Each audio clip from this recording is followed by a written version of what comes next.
Halo teman-teman semua, pernah nggak sih kita merasa punya sebuah ide bisnis, tapi bingung harus mulai dari mana?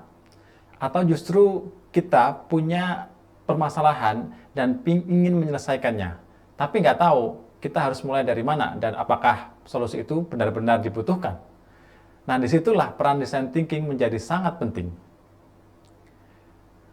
Design thinking adalah cara berpikir kreatif dan sistematif untuk memecahkan sebuah permasalahan. Tapi bukan sekedar hanya bikin solusi dari ide.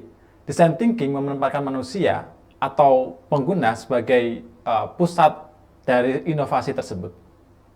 Ada 5 tahap utama dalam proses design thinking. Yang pertama ada empathize, yang kedua ada define, yang ketiga ada ideate, prototype, dan yang terakhir adalah test. Kelima tahap ini bisa kita lakukan secara berulang-ulang sesuai dengan kebutuhan. Jadi, solusi ini sangat fleksibel.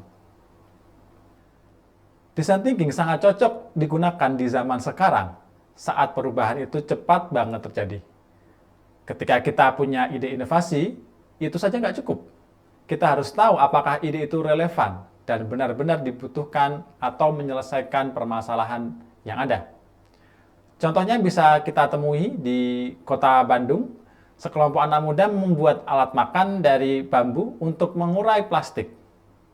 Tapi setelah diluncurkan, kok malah nggak laku ya? Ternyata mereka lupa satu hal, yaitu mendengar langsung dari calon pengguna. Kita sering berpikir, mungkin masalahnya udah jelas kok, padahal belum tentu. Empati adalah tahap pertama dan paling penting karena kita benar-benar masuk ke dunia pengguna. Kita dengarkan, kita amati, dan kita rasakan apa yang mereka alami.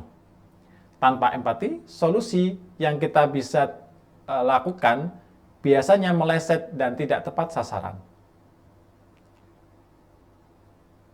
Design thinker itu punya mindset khusus.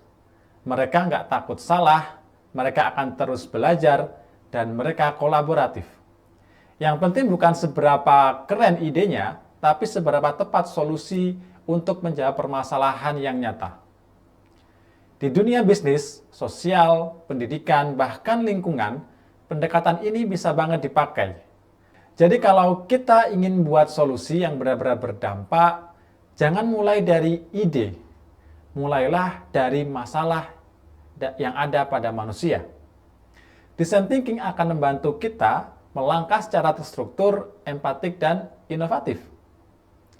Sampai jumpa di chapter selanjutnya. Kita akan bahas lebih mendalam terkait apa yang harus dilakukan untuk membuat solusi menggunakan design thinking.